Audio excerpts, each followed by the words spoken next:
Assalamualaikum warahmatullahi wabarakatuh. Selamat datang kembali di channel Kuliah Akuntansi, belajar seputar akuntansi dari YouTube. Bersama saya Sabirin MAK CPA. Di video kali ini teman-teman kita akan melanjutkan materi sebelumnya, konsep dasar akuntansi. Nah, kira-kira seperti apa penjelasannya? Mari kita simak bersama-sama.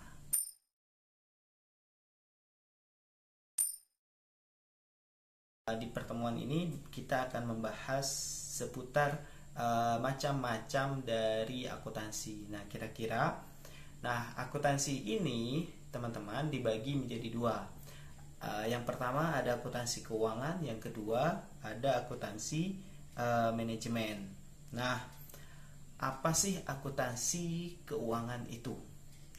Akuntansi keuangan itu teman-teman adalah sistem dari akuntansi yang penggunanya adalah pihak eksternal dari organisasi tersebut. Nah, siapa saja sih pihak eksternalnya? Nah, bisa kita sebut misalnya investor potensial atau investor yang sudah menanamkan modal, regulator atau dalam hal ini pemerintah. Sedangkan akuntansi manajemen itu adalah sistem dari informasi akuntansi yang mana pengguna dari informasi tersebut adalah pihak internal dari organisasi atau dari sebuah perusahaan atau dari sebuah entitas. Misalnya siapa?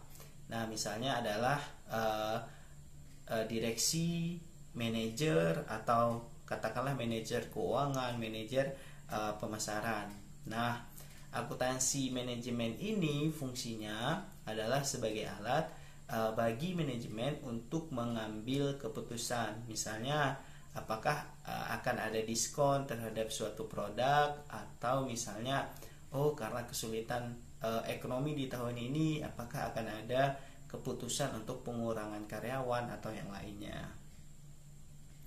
Nah, teman-teman, akuntansi ini juga punya spesialisasi dalam bidangnya. Nah, ada apa aja? Nah, salah satunya atau diantaranya spesialisasi dalam bidang akuntansi ini ada akuntansi biaya. Nah, nanti di kelas akuntansi juga akan dibahas terkait dengan akuntansi biaya. Kemudian ada akuntansi keuangan. Nah, ada auditing. Ini terkait dengan proses pemeriksaan kesesuaian dari penyusunan laporan keuangan itu sesuai standar atau tidak. Kemudian ada akuntansi pajak, ini terkait perpajakan, penghitungan pajak akuntansinya. Kemudian ada sistem akuntansi. Nah, di sini dibagi menjadi dua, ada sistem informasi akuntansi maupun ada sistem informasi dari manajemen. Ada akuntansi anggaran atau terkait dengan penyusunan budgeting atau penganggaran. Ada akuntansi internasional dan ada akuntansi sektor publik atau akuntansi dari bagaimana sih sistem akuntansi di sektor pemerintah atau dari pelayanan publik. Nah, kita sudah membahas tadi terkait dengan macam-macam akuntansi, bidang-bidangnya. Bahkan di pertemuan pertama sudah kita bahas terkait konsep dasarnya. Nah, fungsi dari akuntansi ini atau adanya akuntansi dalam kehidupan sehari-hari kita itu dapat berguna bagi kehidupan rumah tangga. Loh, kenapa Pak? Ini kok bisa berguna? Nah, dengan mengenal akuntansi ini, kita bisa mempraktekkan pencatatan keuangan yang sederhana untuk rumah tangga kita. Misalnya bulan ini gajinya sekian, di checklist pengeluarannya apa aja. Nah, dicatat terus setiap bulan sehingga tahu kira-kira pendapatan kita berapa, pengeluaran kita untuk apa aja, kemudian investasi kita di mana aja. Nah, disinilah fungsi dan peran akuntansi yang paling sederhana, yaitu untuk situasi di rumah tangga. Terutama adanya akuntansi ini teman-teman sangat berguna bagi sebuah organisasi atau bagi sebuah perusahaan, karena dari adanya akuntansi ini terkait informasi keuangan lebih mudah untuk dibaca oleh para pihak atau para stakeholder atau para pengguna dari laporan keuangan tersebut.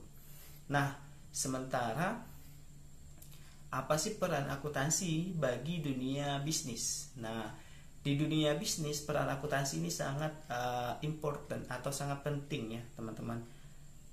Satu, fungsinya adalah sebagai penyedia informasi bagi manajer. Nah, ini bagi pihak internal. Dari adanya informasi ini, para manajer bisa mengambil keputusan yang lebih tepat. Kemudian memberikan informasi kepada stakeholder atau kepada para pengguna dari laporan keuangan perusahaan. Tadi ada pihak internal maupun para pihak eksternal. Ini sudah saya bahas di pertemuan pertama, yaitu tentang konsep dasar akuntansi. Kemudian peran yang lainnya, dari informasi yang diperoleh stakeholder tadi, maka stakeholder bisa mengambil keputusan yang tepat. Misalnya saya sebagai investor potensial, dengan membaca informasi keuangan di sebuah perusahaan, saya bisa memutuskan apakah saya akan berinvestasi di perusahaan tersebut atau tidak. Nah, seperti itu mudahnya teman-teman. Nah, kita sudah berbicara tentang peran dari akuntansi itu, baik dari dunia bisnis maupun dalam lingkungan sehari-hari. Nah, kira-kira profesi akuntansi itu apa aja, dan apakah ini peluang yang besar untuk kita sebagai alumni akuntansi? Nah, jawabannya teman-teman, profesi akuntansi ini masih menjadi primadona. Artinya ini peluang yang besar untuk kita sebagai alumni akuntansi. Jadi jangan terlalu was-was atau terlalu takut dengan masa depan teman-teman setelah teman-teman lulus. Nah, ini profesi yang masih menjadi primadona dan peluang dari kerjanya sangat luas. Sama akuntan perusahaan. Nah, akuntan perusahaan ini teman-teman bisa bekerja di sebuah perusahaan sebagai akuntan. Misalnya sebagai tim dari keuangan yang tugasnya menyusun dari laporan keuangan, atau bisa juga sebagai analis di sebuah perusahaan karena teman-teman sudah memiliki kemampuan dalam penyusunan laporan keuangan. Yang kedua adalah akuntan publik. Nah, akuntan publik ini adalah pihak independen yang dimana memberikan pelayanan terhadap pemeriksaan kesesuaian standar terhadap sebuah laporan keuangan. Nah, standar yang dimaksud adalah standar dari penyusunan laporan keuangan atau SAK, standar akuntansi keuangan. Atau misalnya kalau dia lembaga keuangan syariah, maka dia menggunakan SAK syariah. Nah, kira-kira dari profesi akuntan publik ini nanti akan menghasilkan sebuah buku audit yang berisikan diantaranya adalah opini atas laporan keuangan itu, apakah disajikan secara wajar atau tidak. Nah, kemudian yang ketiga ada akuntan pemerintah. Nah, teman-teman bisa berpeluang untuk berprofesi atau bekerja di lembaga pemerintah, misalnya di Dirjen Pajak, bagian Dinas Pendapatan Daerah, atau di dinas yang lain tapi posisinya di keuangan. Maka teman-teman bisa disebut sebagai akuntan pemerintah. Yang terakhir adalah sebagai akuntan pendidik. Nah, kalau teman-teman alumni akuntansi S1-nya kemudian melanjutkan pendidikan S2 yang sama, yaitu akuntansi, lalu mengajar sebagai dosen misalnya, baik dia dosen tetap maupun dosen luar biasa, maka teman-teman bisa disebut sebagai akuntan pendidik. Nah, demikian teman-teman penjelasan saya. Nah, mudah-mudahan mampu menjawab dari keingintahuan teman-teman.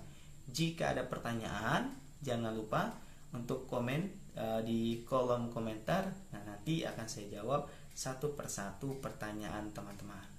Demikian teman-teman penjelasan saya di video kali ini. Jangan lupa untuk like, komen, dan subscribe serta share agar yang lain bisa tahu, dan jangan lupa nyalakan lonceng notifikasinya. Terima kasih banyak.